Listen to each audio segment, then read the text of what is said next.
Assalamualaikum warahmatullahi wabarakatuh. Perkenalkan, nama saya Liza. Saya dari Prodi Pendidikan Matematika semester 4. Di sini saya akan menjelaskan materi tentang analisis data peluang di kelas 7. Analisis data peluang. Pengumpulan, penyajian, dan pengolahan data dalam matematika. Penjelasan mengenai cara mengumpulkan data, menyajikan data, serta mengolah data sehingga sebuah data bisa dibaca dalam bentuk tabel ataupun diagram. Setelah melalui proses tersebut, maka sebuah data akan lebih mudah dibaca dan dipahami. Pengumpulan data adalah proses mengumpulkan dan mengukur informasi tentang variabel-variabel yang ditargetkan dalam suatu sistem yang mapan, yang kemudian meyakinkan seseorang untuk menjawab pertanyaan yang relevan dan mengevaluasi hasil. Sedangkan data itu sendiri adalah bahan keterangan berupa himpunan fakta, angka, huruf, grafik, tabel, lambang, objek, kondisi, situasi. Data merupakan bahan baku informasi untuk mencapai tujuan penelitian. Peneliti memerlukan data yang benar, yang dapat diperoleh di lapangan sesuai dengan topik dalam penelitiannya. Cara mengumpulkan data. Sebelum kita dapat memperoleh sebuah data, maka kita diharuskan untuk melakukan proses pengumpulan data terlebih dahulu. Proses ini juga memiliki beberapa cara yang dapat dilakukan untuk mendapatkan data. Di antaranya adalah sebagai berikut ini. Yang pertama, penelitian, kedua, wawancara, ketiga, polling angket, dan keempat, perhitungan secara langsung. Penyajian data.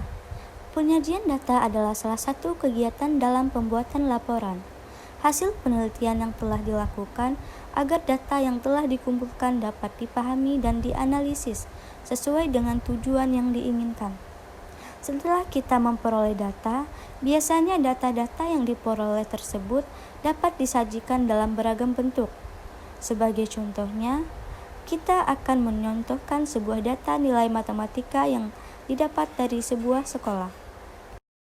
Menggunakan diagram adalah sebuah grafik yang berupa suatu gambaran dan berguna untuk memperlihatkan atau menerangkan suatu data yang ingin disajikan. Kita juga dapat mendefinisikan bahwa diagram adalah lambang-lambang tertentu yang bisa digunakan dalam menjelaskan sarana, prosedur, serta kegiatan-kegiatan yang sudah bisa dilaksanakan pada sebuah sistem. Bentuk diagram sendiri ada beragam bentuknya, dimulai dari diagram batang, diagram lingkaran, diagram gambar, dan juga diagram garis. Diagram batang umumnya kita dapat memahami bahwa grafik batang atau diagram batang dapat menggambarkan sebuah perubahan nilai yang ada pada sebuah objek atau data penelitian selama periode waktu tertentu. Diagram batang atau diagram balok dapat bermanfaat sekali sebagai penunjuk yang terdiri dari batang vertikal dan horizontal dan memiliki lebar yang sama dengan batang yang dipisahkan. Batang yang ada pada diagram batang dapat mewakili grafik dalam bentuk persegi panjang vertikal atau horizontal. Diagram ini umumnya dimanfaatkan sebagai media untuk menggambarkan kinerja objek pencarian pada sebuah periode waktu tertentu.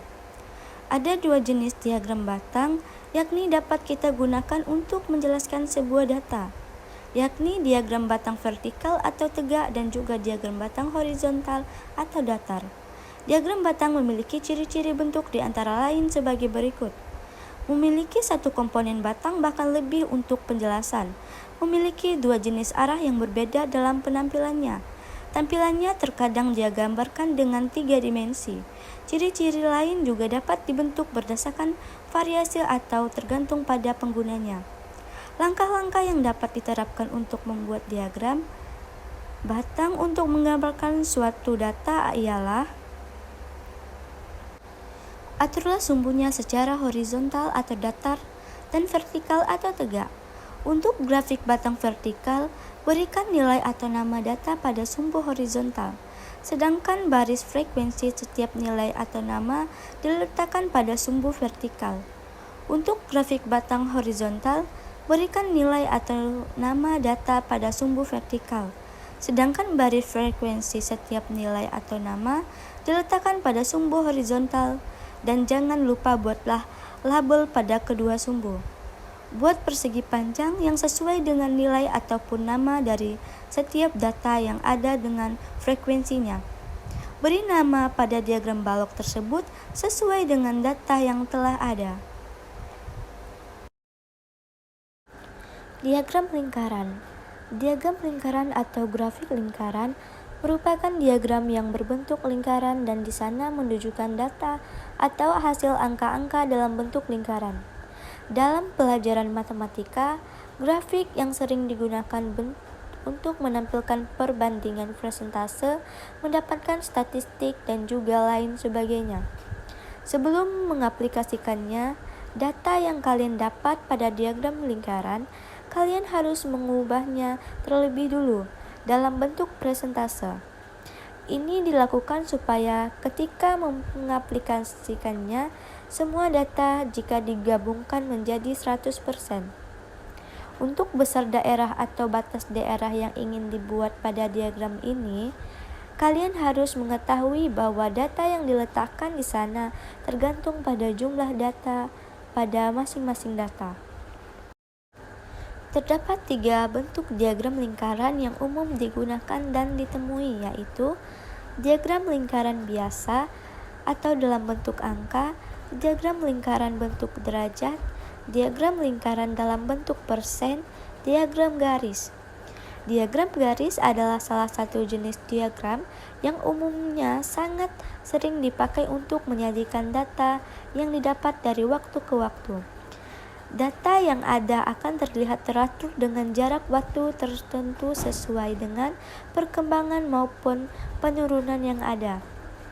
Umumnya, diagram garis juga sangat sering dipakai untuk melihat perkembangan atau pertumbuhan dari suatu hal atau kegiatan yang memiliki alur berkelanjutan. Misalkan, kita ambil contohnya seperti pertumbuhan hasil panen setiap tahunnya, perkembangan tinggi badan anak balita setiap bulan, dan juga lain sebagainya. Sebenarnya diagram ini serupa dengan diagram garis, namun tanpa perlu menggunakan balok-balok yang berdiri. Hanya cukup untuk menentukan titik-titik frekuensinya saja. Diagram garis juga menggunakan sumbu mendatar dan sumbu tegak, di mana keduanya saling berpotongan secara tegak lurus. Umumnya, sumbu mendatar adalah sebagai penunjuk hasil dari lama waktu pengamatan dan sumbu tegak menunjukkan hasil dari pengamatan yang telah dilakukan. Pengolahan data. Pengolahan data adalah manipulasi data ke dalam bentuk yang lebih berarti atau berguna yang berupa informasi, sedangkan informasi sendiri adalah hasil dari kegiatan-kegiatan pengolahan data yang memberikan bentuk yang lebih berarti dari suatu kegiatan atau peristiwa. Setelah kalian memperoleh data, kalian dapat menggunakan dan mengatur data tersebut menjadi berbagai macam bentuk sajian untuk dapat lebih dipahami. Selain menggunakan diagram, kita juga dapat menggunakan pengolahan data. Berikut adalah contoh dari beberapa cara yang dapat diterapkan untuk menyajikan sebuah data. Di dalam pengolahan sebuah data, sebelumnya ada beberapa hal yang harus kita cari dengan menggunakan rumus matematika, yaitu mean. Mean dapat kita sebut sebagai nilai rata-rata dari keseluruhan data didapat. Nilai rata-rata yang kita cari dapat diperoleh dengan menjumlahkan seluruh nilai kemudian dibagi dengan banyaknya data. Rata dikurang rata sama dengan jumlah data per banyak data. Sebagai contoh, dari data di atas kita bisa mencari meannya dengan cara menjumlahkan nilai yang akan kemudian dibagi dengan jumlah siswa yang ada. Seperti ini, 65 ditambah 70 ditambah 75 ditambah 80 ditambah 85 ditambah 90 per 55 sama dengan 465 per 55. Jadi hasilnya 8,4. Jadi nilai rata-rata siswa kelas 2 untuk pelajaran matematika di SD Bunga Bangsa adalah 8,4. Modus dapat kita sebut sebagai nilai yang paling sering muncul di dalam sebuah data. Apabila dilihat dari data seperti yang di atas, maka nilai matematika siswa kelas 2 SD Bunga Bangsa, maka nilai yang paling sering muncul adalah 85. Karena ada 14 siswa yang mendapatkan nilai 85. Median dapat kita sebut sebagai nilai tengah, di mana nilai ini dapat memperoleh dengan cara mengurutkan nilai-nilai yang ada, mulai dari yang terkecil hingga muncul yang terbesar. Terima kasih.